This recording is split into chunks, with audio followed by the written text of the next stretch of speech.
Hello, residents of University Park. Welcome back to Leaders of University Park Fighting Against Corruption.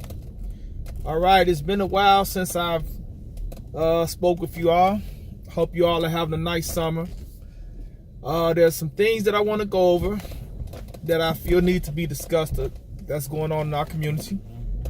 Number one, I'm going to try to go over the IRH report and what's concerning that, and all about finding out who stole our $26 million of tax dollars. Number two, I want to cover over the past weekend, the mayor had a family fling. Okay, we're going to talk about that a little bit. What's the third thing that I want to talk to you all about? I forgot, but it'll come to me. All right, let's first start with the IRH report. As you know, IRH was the company that was hired, and they would pay close to $1 million of our tax money to find out where our stolen $26 million of tax money went.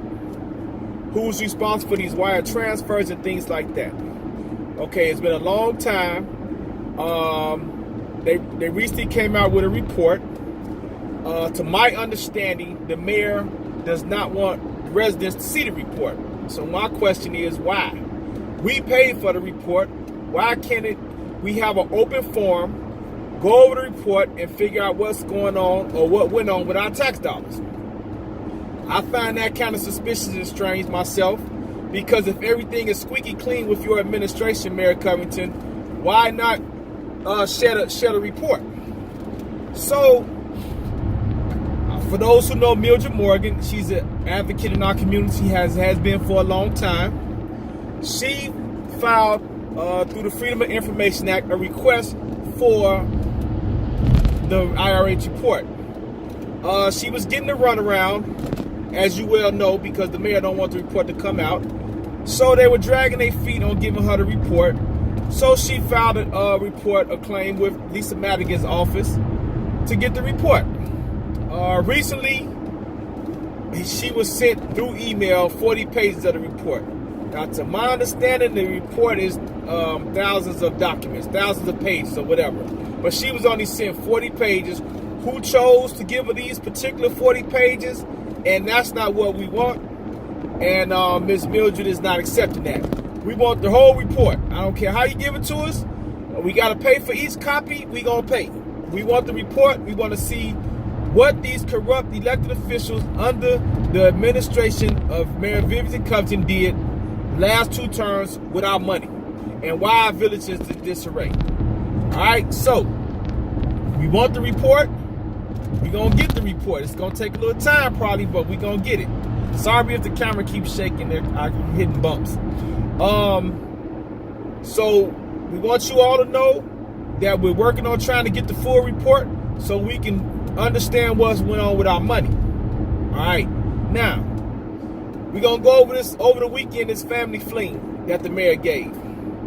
Okay, I moved out in University Park in 2000. I did not know for under Mayor McCalman's administration before Vivian Covington, I did not know not having a family fling. We always had a family fling. All right? We always had a family fling. Let me try to hold the camera a little bit. And I did not know. My kids did not know, not even having one. But anyway, when Mayor Vivian Covington won, we stopped having one. I guess that they started stealing the money and couldn't afford to have one. That's my guess. But anyway, she had one over the weekend. Now, residents, I want you to understand something.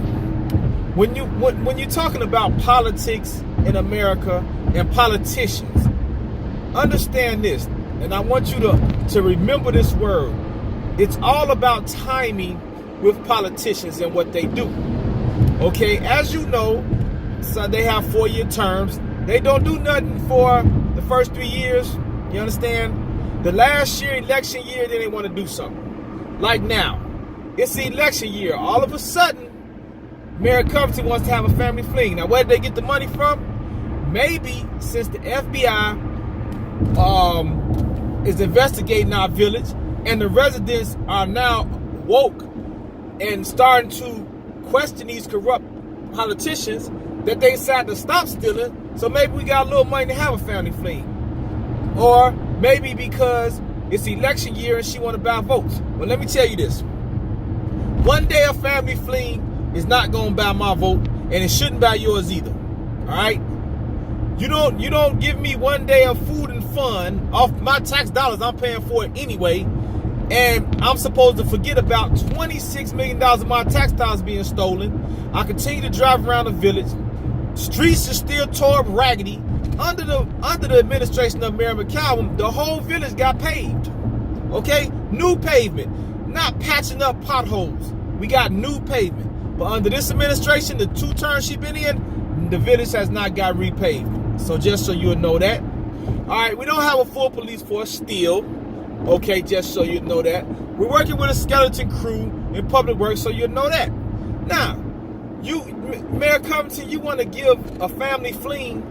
I guess you want to say you about family and the kids. Well, why did you and your corrupt trustees vote to dismantle parks and recs? So the kids had a whole summer of doing nothing, no programs in parks and recs, because you all decided to discontinue our parks and recs. But then you want to come with a family fling one day, and we're supposed to be all right and forget about all of that. No, we're not. We're not going to do it. Residents, wake up and stay woke. Do not fall for the okie doke by these politicians. I told you that. Keep in mind this. $26 million stolen. No full police force. No parks and recs. No pool for our kids. Skeleton crew. Okay. 1 employee in the village hall. Alright. So just remember all of that. One day a family fling fund is not going to take away this. Alright. Don't sell out for cheap, residents. Don't sell out for cheap. Don't sell out for some hot dogs and hamburgers or whatever they did up there at the park. I didn't bother going because I don't want to see political posturing by the fake, phony, notorious 4 politicians. I tell them to you again. And Mayor Covington, I don't want to see political posturing by the notorious 4, Milton Payton, Theo Brooks, Curtis McMullen, and Paula Wilson. All right? Don't want to see it. All right? So, now you know that.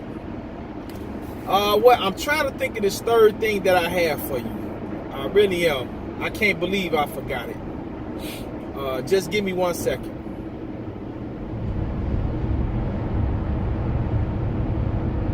I can't think of it. So, okay. Just reflect on what I told you about the IRS report. Don't fall for the okie doke. Come election time, I'm telling you, vote these people out. Oh, I know what I want to tell you. All right. When politicians run, they on a ticket. The people that they try to put on a ticket with them are trying to get votes using that politician's name. All right, be very careful of this. You know the saying, the friend of your enemy is also my enemy. All right? Remember that. The friend of your enemy is also my enemy. Who is more enemy to our community than the mayor and her corrupt trustees, and they ran our village in the ground? That's an enemy to me.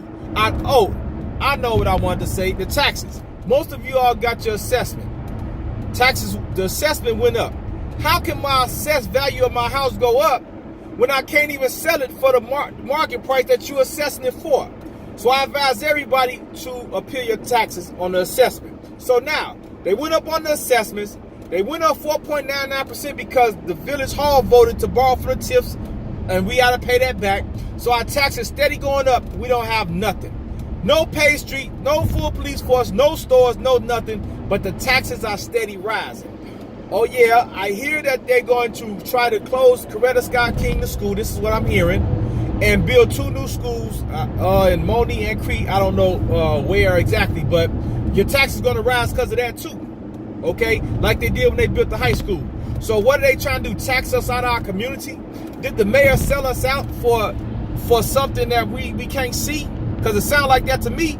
Do we have a voice fighting for us on these taxes? No, we don't. So, go up to assessor's office. In my opinion, the assessor is full of crap.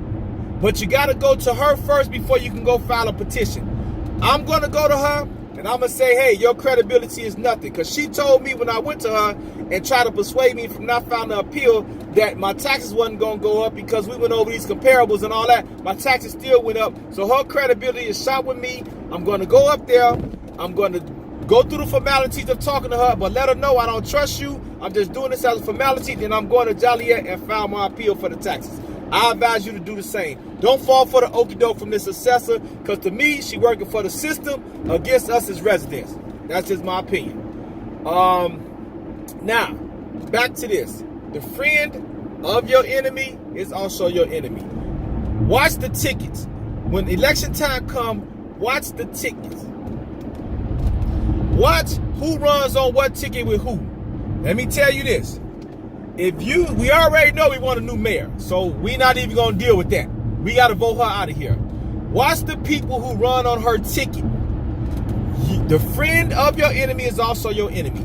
If whoever runs on a ticket with Mayor Covington, I advise you, don't vote for that. Don't vote for them. Trust me on that one. Do not vote for whoever runs on a ticket, because if they cool with her, I don't want them in office. You better believe that, because what's going to happen is that's going to be a vote bought.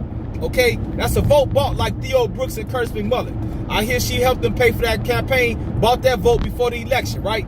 Whoever runs on the ticket with the mayor, that vote going to be bought too. So don't vote for those people who run on that ticket with her, okay? We want to change. We want to revamp our local government. We want corruption out of there. Isn't it enough that they stole $26 million? Aren't you fed up? All these people, these renters, these Section 8, they coming in. I'm having problems with an ex-village trustee. He rented his house, got some Section 8 renters in there. They don't give a damn. I'm calling the police. I'm fighting this situation here, okay? The mayor did not want to put the housing ordinance in effect, so now what I got to keep calling the chief. I got to keep calling the police. Man, come on, man. Okay, if the ordinance was in place, then the landlord, which is an ex-trustee, then he would be responsible to get this stuff together with his renters, okay? So as long as I'm having trouble, I'm going to keep calling the police. They don't care. They renters. They not getting stuck with high tax bills like we are. They can give a care about the community. They can pack up their stuff and leave. We have a vested interest as taxpayers, homeowners, and we stuck in this situation. So I'm not going to be held hostage by no renters, people on Section 8 who don't care about the community, and they bring that wild Chicago city stuff out to our community. If you have any of those people next door to you, around you, make sure you call local law enforcement, okay, and tell them what's going on, and don't let them take over our community. Don't let them do it. So, with that being said, residents, reflect on everything I told you. And remember, keep in mind, we want to change. We want a real change, okay? Election time coming up. Watch out for the political posturing. Watch out for how many people throw their hats in the ring. Now, when we see who's running for mayor, I'm going to try to dissect this. I'm not going to tell you who to vote for, but I'm going to give you my opinion. Now, if you value my opinion, then there it is. So until then, I'll see you again. Peace.